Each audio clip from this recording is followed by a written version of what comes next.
Seção 16 das despesas, artigo 54. O acesso ao juizado especial independerá, em primeiro grau de jurisdição, do pagamento de custas, taxas ou despesas. Parágrafo único. O preparo do recurso, na forma do parágrafo 1º do artigo 42 desta lei, compreenderá todas as despesas processuais, inclusive aquelas dispensadas em primeiro grau de jurisdição, ressalvada a hipótese de assistência judiciária gratuita. Artigo 55.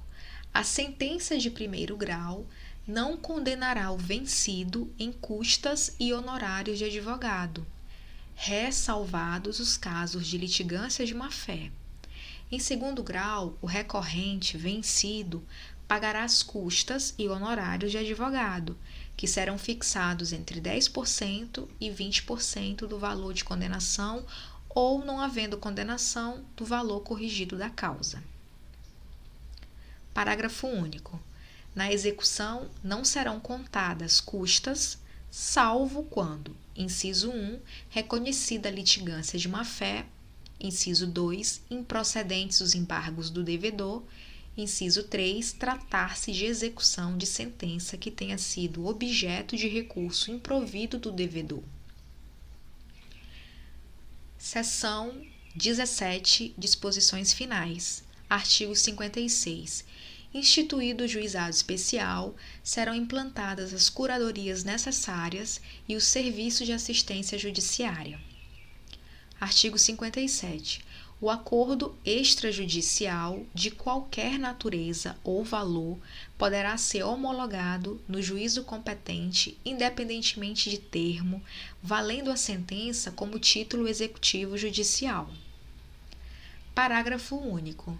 Valerá como título extrajudicial o acordo celebrado pelas partes por instrumento escrito referendado pelo órgão competente do Ministério Público. Artigo 58. As normas de organização judiciária local poderão estender a conciliação prevista nos artigos 22 e 23 a causas não abrangidas por esta lei.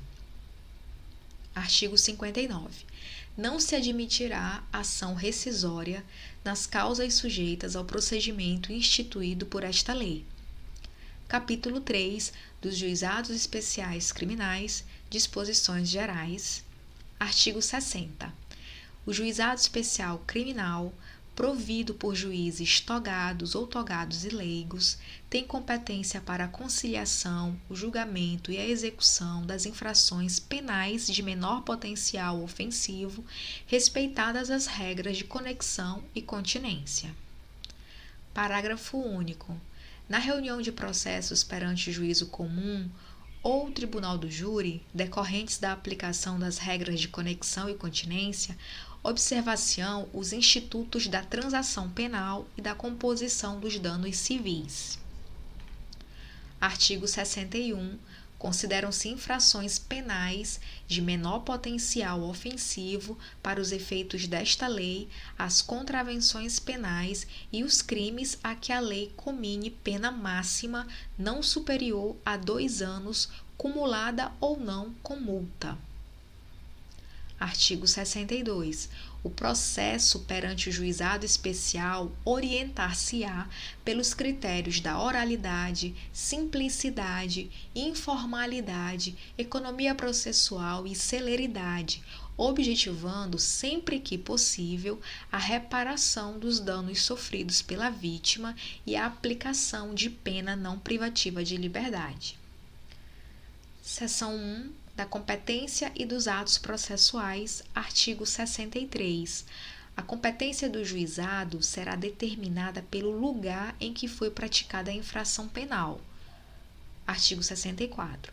Os atos processuais serão públicos e poderão realizar-se em horário noturno e em qualquer dia da semana, conforme dispuserem as normas de organização judiciária.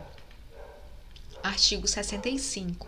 Os atos processuais serão válidos sempre que preencherem as finalidades para as quais foram realizados, atendidos os critérios indicados no artigo 62 desta lei. Parágrafo 1º. Não se pronunciará qualquer nulidade sem que tenha havido prejuízo. Parágrafo 2º.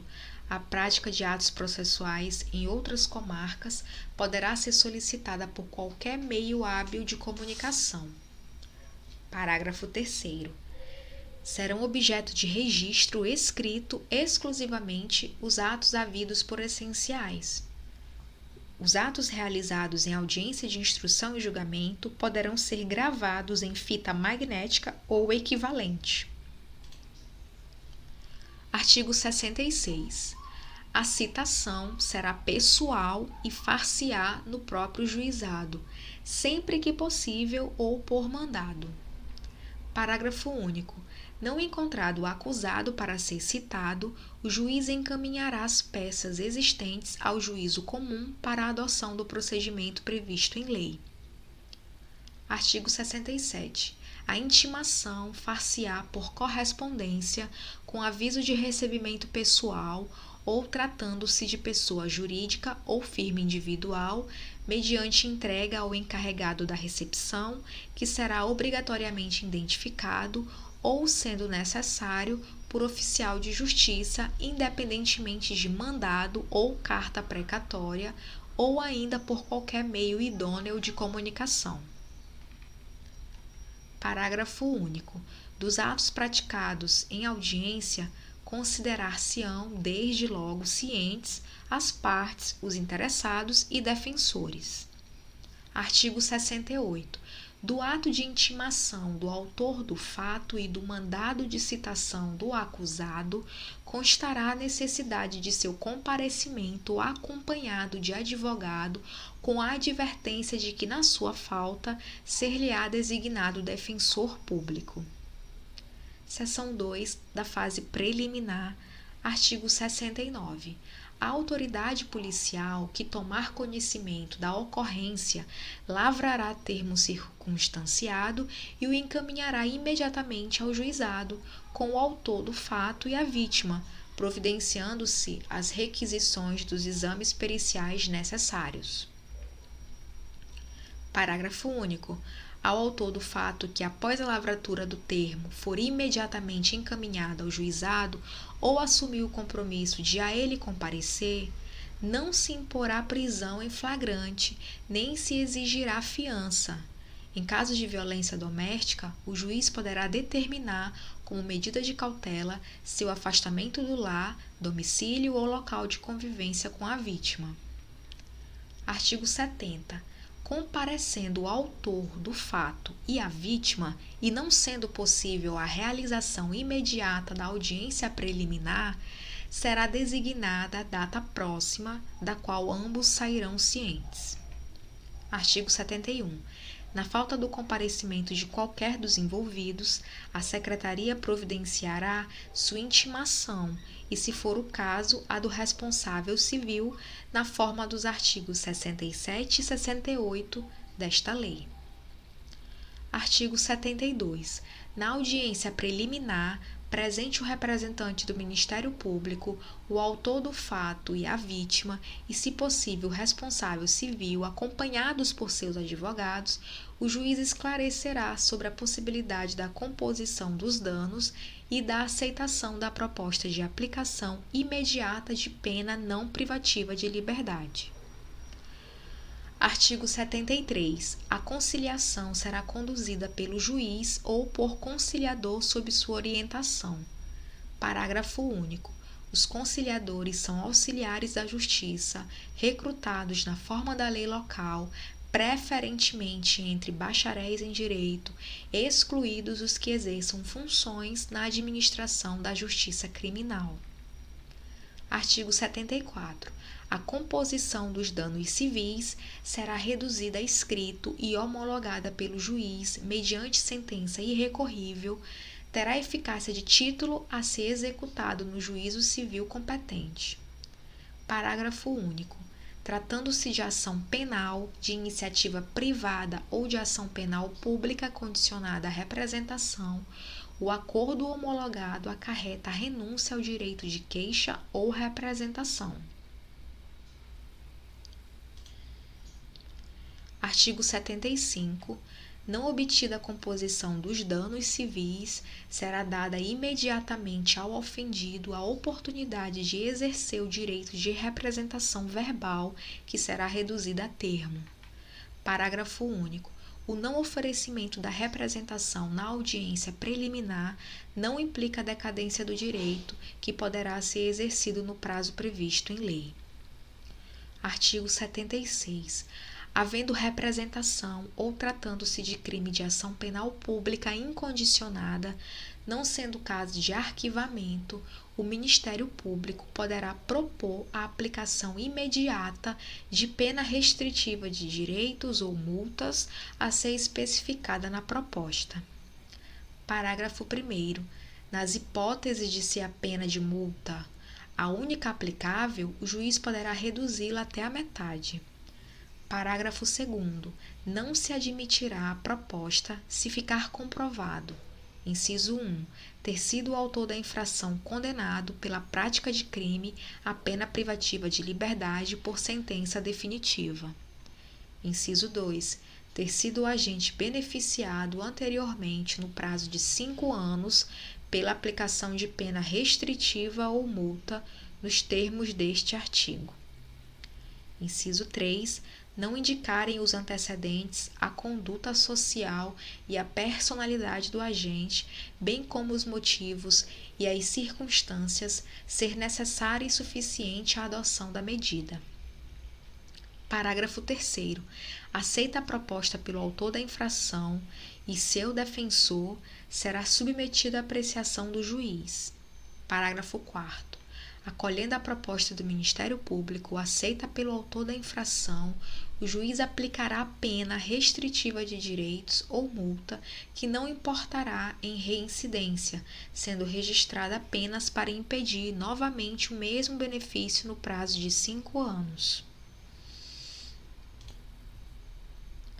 Parágrafo 5º. Da sentença prevista no parágrafo anterior, caberá apelação referida no artigo 82 desta lei. Parágrafo 6º. A imposição da sanção de que trata o parágrafo 4º deste artigo não constará de certidão de antecedentes criminais, salvo para os fins previstos no mesmo dispositivo, e não terá efeitos civis, cabendo aos interessados propor ação cabível no juízo cível. Seção 3 do Procedimento Sumaríssimo, artigo 77. Na ação penal de iniciativa pública, quando não houver aplicação de pena pela ausência do autor do fato ou pela não ocorrência da hipótese prevista no artigo 76 desta lei, o Ministério Público oferecerá ao juiz, de imediato, denúncia oral, se não houver necessidade de diligências imprescindíveis. Parágrafo 1º. Para o oferecimento da denúncia, que será elaborada com base no termo de ocorrência referido no artigo 69 desta lei, com dispensa do inquérito policial, prescindir-se-á do exame do corpo de delito quando a materialidade do crime estiver aferida por boletim médico ou prova equivalente. Parágrafo 2º. Se a complexidade ou circunstâncias do caso não permitirem a formulação da denúncia, o Ministério Público poderá requerer ao juiz o encaminhamento das peças existentes na forma do parágrafo único do artigo 66 desta lei. Parágrafo 3º. Na ação penal de iniciativa do ofendido, poderá ser oferecida queixa oral, cabendo ao juiz verificar se a complexidade e as circunstâncias do caso determinam a adoção das providências previstas no parágrafo único do artigo 66 desta lei.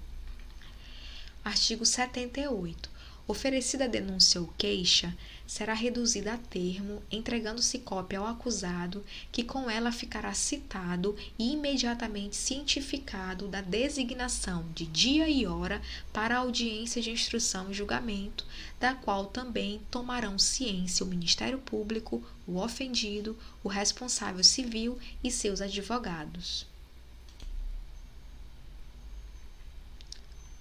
Parágrafo 1º.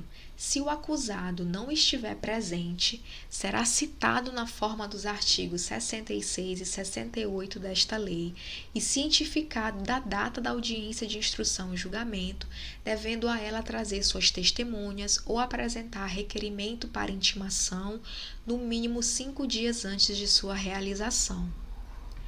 Parágrafo 2º. Não estando presentes o ofendido e o responsável civil, serão intimados nos termos do artigo 67 desta lei para comparecerem à audiência de instrução e julgamento.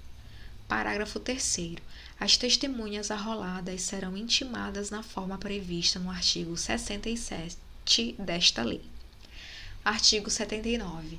No dia e hora designados para audiência de instrução e julgamento, se na fase preliminar não tiver havido possibilidade de tentativa de conciliação e de oferecimento de proposta pelo Ministério Público, proceder-se-á nos termos dos artigos 72, 73, 74 e 75 desta lei. Artigo 80. Nenhum ato será adiado, determinando o juiz, quando imprescindível, a condução coercitiva de quem deva comparecer. Artigo 81. Aberta a audiência, será dada a palavra ao defensor para responder à acusação, após o que o juiz receberá ou não a denúncia ou queixa. Havendo recebimento, serão ouvidas a vítima e as testemunhas de acusação e defesa, interrogando-se a seguir o acusado, se presente, passando-se imediatamente aos debates orais e à prolação da sentença. Parágrafo 1º. Todas as provas serão produzidas na audiência de instrução e julgamento, podendo o juiz limitar ou excluir as que considerar excessivas, impertinentes ou protelatórias. Parágrafo 2º. De todo o ocorrido na audiência, será lavrado termo, assinado pelo juiz e pelas partes, contendo breve resumo dos fatos relevantes ocorridos em audiência e a sentença. Parágrafo 3º. A sentença, dispensado o relatório, mencionará os elementos de convicção do juiz. Artigo 82. Da decisão de rejeição da denúncia ou queixa e da sentença, caberá apelação, que poderá ser julgada por turma composta de 3 juízes em exercício no primeiro grau de jurisdição, reunidos na sede do juizado. Parágrafo 1º. A apelação será interposta no prazo de 10 dias, contados da ciência da sentença pelo Ministério Público, pelo réu e seu defensor, por petição escrita, da qual constarão as razões e o pedido do recorrente. Parágrafo 2º. O recorrido será intimado para oferecer resposta escrita no prazo de 10 dias. Parágrafo 3º. As partes poderão requerer a transcrição da gravação da fita magnética a que alude o parágrafo 3º do artigo 65 desta lei. Parágrafo 4º. As partes serão intimadas da data da sessão de julgamento pela imprensa. Parágrafo 5º. Se a sentença for confirmada pelos próprios fundamentos, a súmula do julgamento servirá de acórdão. Artigo 83. Cabem embargos de declaração quando em sentença ou acórdão houver obscuridade, contradição ou omissão. Parágrafo 1º. Os embargos de declaração serão opostos por escrito ou oralmente, no prazo de 5 dias contados da ciência da decisão. Parágrafo 2º. Os embargos de declaração interrompem o prazo para a interposição de recurso. Parágrafo 3º. Os erros materiais podem ser corrigidos de ofício. Seção 4 da execução. Artigo 84. Aplicada exclusivamente pena de multa, seu cumprimento far-se-á mediante pagamento na Secretaria do Juizado. Parágrafo único. Efetuado o pagamento, o juiz declarará extinta a punibilidade, determinando que a condenação não fique constando dos registros criminais, exceto para fins de requisição judicial. Artigo 85. Não efetuado o pagamento de multa, será feita a conversão em pena privativa de liberdade ou restritiva de direitos nos termos previstos em lei. Artigo 86.